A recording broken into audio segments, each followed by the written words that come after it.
Si vous êtes sur les réseaux sociaux, vous êtes sur Facebook, Instagram, vous n'êtes pas à l'abri de vous faire voler votre profil. Florence Lamoureux est avec moi et il est Salut. arrivé toute une expérience à Madame Labrisky. Oui, une publication qui a fait beaucoup réagir sur les réseaux sociaux hier, celle de Madame Labrisky, que vous connaissez probablement, autrice à succès, conférencière, créatrice du blog madamelabrisky.com, qui a annoncé sur Facebook avoir été victime d'un piratage de son compte Instagram.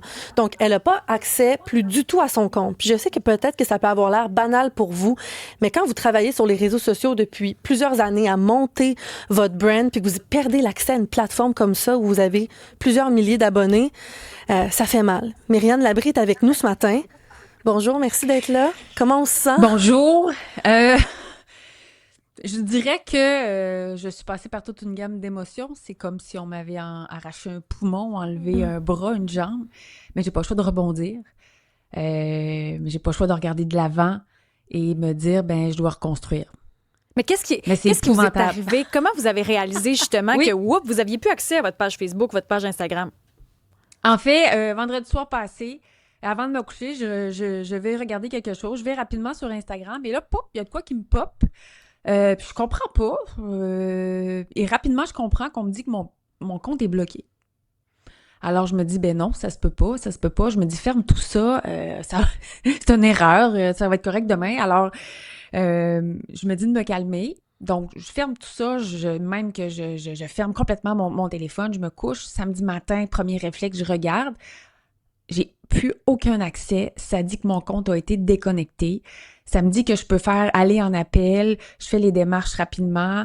Rapidement, je reçois des courriels d'Instagram pour me dire que ça va être impossible. Mon compte est bloqué. Alors, moi, j'ai des amis qui sont stratèges web à haut niveau. Je les contacte, j'explique qu'est-ce qui se passe. Ils me disent, Myriane, rentre en contact avec Meta. Donc, samedi, j'ai passé des heures, mais des heures, à tout faire les démarches pour rentrer en contact avec Meta. J'ai des discussions avec Meta. Bien sûr, ça se fait par chat. Et je les ai trouvés très humains parce qu'à un moment donné, j'ai expliqué que j'étais vraiment en panique. Mm-hmm. Ça va bien aller, notre équipe va regarder ça. Alors, le chat se termine. Ils me disent, on réanime le chat lorsque nous avons les réponses. Pour finalement, dimanche, recevoir un chat. Mon monde s'est écroulé. J'avais mal au ventre. Je suis comme disparue de mon cerveau, je pense, pendant quelques instants, en prenant connaissance qu'il n'y avait rien à faire, que ça allait être bloqué. En fait, on m'accuse, on m'accuse, mais on dit que sur mon site, il y avait de la pédopornographie. Ah! Quoi? Et je sais pas d'où... Ouais, oui. Je sais pas vous faites des biscuits avec des dates, là, ça n'a pas rapport. Oui, c'est ça. Je sais, on fait des recettes saines, je parle de mon balado ou...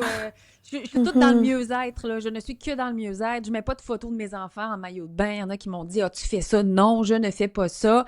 Donc, l'accusation, et je l'ai mis dans le nouveau compte que j'ai ouvert à MME Labrisky. J'ai fait un carrousel et j'ai mis le screenshot que j'ai pris, la capture d'écran où on m'accuse de pédopornographie. Et là, non, c'est un non-sens. Mais est-ce que c'est la personne qui a hacké, qui a mis des photos, ou c'est juste Facebook à un moment donné qui a analysé votre affaire puis s'est dit on ferme son compte à elle? La réponse en ce moment, on l'a pas. On pense que c'est ceux qui ont hacké, mais depuis lundi, j'ai quelqu'un qui est là-dessus, je dirais presque à temps plein, d'arriver à avoir des réponses parce que c'est un non-sens. C'est ça qui fait mal, c'est une injustice totale. Et là, les dernières réponses qu'on a eues, c'est que c'est très, très, très strict. C'est qu'on ne pourra jamais retrouver le compte de la Madame Labrisky. Mais là, on va poursuivre nos démarches aujourd'hui parce que ce n'est que incompréhension. Est-ce que ça engendre des pertes financières? Parce que, tu sais, je veux dire, quand on a des abonnés qui nous suivent comme ça, c'est beaucoup de monde. Est-ce que ça engendre des pertes pour vous? Sur Instagram, j'étais à 56 000 abonnés. C'est sûr que ça engendre des pertes. Mais je sais pas si c'est parce que je suis rendue fin quarantaine. Il y a une partie dans mon cerveau qui a dit, Myriane, ça te sert à rien de pleurer, ça te sert à rien de faire la boule, tu dois rebondir rapidement. Mais c'est que c'est beaucoup de travail qu'on perd. Comme ça, Oui, Instagram, j'étais sur Instagram depuis 2018. Quand même. C'est beaucoup de travail, effectivement. Puis on dirait, j'ai de la misère à vous répondre parce que mon cerveau est déjà rendu ailleurs. Ça, c'est la femme entrepreneur qui est habituée d'avoir des défis. Mais sincèrement, c'est comme j'ai dit au début, c'est comme si on m'avait enlevé un poumon. C'est 8 ans de travail perdu. C'est 56 000 abonnés. Donc, c'est des clients aussi. Est-ce que Mais ça même vaut la si- peine encore d'être sur les réseaux sociaux avec votre mésaventure, puis avoir que Meta contrôle tout? On n'a aucun... Tous ceux qui se sont fait usurper leur identité, tous ceux qui se sont fait voler, il n'y a rien à faire. Ils prennent nos photos, il n'y a rien à faire. Est-ce que ça vaut la peine encore d'être sur les réseaux sociaux? C'est une excellente question. Oui, mais pas miser uniquement là-dessus.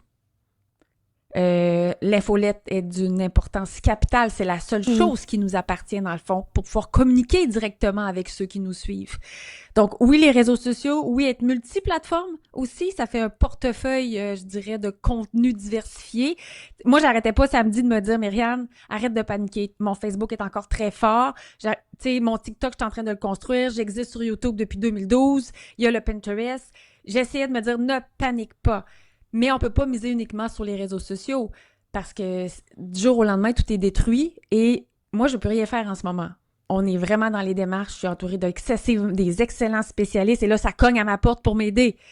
Mais jusqu'à maintenant, depuis samedi, tout ce qu'on nous dit, c'est qu'il n'y a rien à faire parce qu'on n'a pas respecté les règles. Sauf que c'est pas moi. Non, c'est ça. Mais Florence, toi, t'as fait quand même des recherches pour trouver qu'est-ce qu'on peut faire parce que Mme Labrisky vit ça présentement, mais il y en a d'autres aussi. Là, toi, t'as essayé d'enquêter là-dessus. Oui, j'ai posé la question à Éric Parent, PDG d'Eva Technologies, qui est expert en cybersécurité, à savoir est-ce qu'on peut vraiment se protéger de ces situations-là. Il m'a dit, bien sûr, les essentiels de base, d'avoir un bon mot de passe, l'authentification à double facteur qui fait que quand quelqu'un se connecte sur notre compte d'un nouvel appareil, ça envoie un code de sécurité à son cellulaire. Aussi d'activer les alertes quand il y a de nouvelles connexions. Mais il me donnait un autre truc que je connaissais pas. Une des choses les plus importantes, c'est d'avoir un processus de recouvrement. Alors, la plupart des plateformes, on peut déléguer un ami ou quelqu'un, un autre compte finalement, pour prouver que nous, on est la bonne personne. Alors, ça veut dire que quand on va vivre une affaire comme ça, on pourrait demander à notre ami d'aller valider ou d'aller confirmer finalement que mon compte est vraiment à moi. Alors, c'est un deuxième mécanisme finalement pour recouvrir notre compte. Donc, moi, je connaissais pas ce processus-là, mais je comprends bien en ayant fait des recherches que c'est vraiment un processus aléatoire. Après le piratage, surtout quand ça vient des plateformes méta, c'est des fois, tu peux avoir accès à ton compte en présentant ton permis de conduire, ton passeport, mais on le voit dans le cas de Mme Labrisky. C'est même si on veut prouver sa vraie identité, ça fonctionne pas parce qu'on sait pas si les hackers ont mis des images pornographiques sur son site. Mais même les fameux crochets bleus, là, je doute. Tout le monde nous dit, mettez le crochet bleu, ça va, ça, là. Non, c'est moi, pas la j'étais protection crochet bleu, maximale. là. Ah oui? C'est sûr que Labrisky, absolument, là, tout ce que vous avez nommé, là, j'avais tout ça, là. Et c'est fou. On monte un gros dossier en ce moment pour prouver, tu sais, je veux dire l'innocence de Mme Labrisky avec sa purée de date, là. Ben là, jamais je croirais qu'on peut associer date et porno. Là, j'ai pédo, là, j'ai jamais vu ça. Myriam Labrie, merci beaucoup. Moi, je vais continuer de vous suivre, mais sur Mme Labrisky, sinon vos livres en librairie. Comme ça, on est sûr qu'on n'achète pas de la fraude, on achète la vraie patente. Oui, puis déjà, les admirateurs répondent présents. Près de 10 000 abonnés en 24 heures sur ton nouveau compte Instagram, MME Labrisky. Puis on peut aussi voir ton nouveau livre, J'ai faim de joie, qui est sorti il n'y a pas si longtemps pour t'encourager. Oui, médias traditionnels, on fait de la promo, des bonnes affaires. Yeah! Merci. Bonne chance. Bon, on t'envoie des ondes positives pour la suite. Et moi, je suis abonnée à son compte Instagram, c'est fait, MME Labrisky. D'ailleurs, merci beaucoup, Florence, pour ce travail-là. D'ailleurs, dans les prochaines minutes, vous avez des soucis avec votre immobilier. Peut-être que vous êtes maintenant dans une zone inondable. On sait que les cartes ont été changées. Vous avez des questions pour Yannick Parent, qui est toujours avec nous le mercredi. 187 Cube Radio, 1-877-827-2347.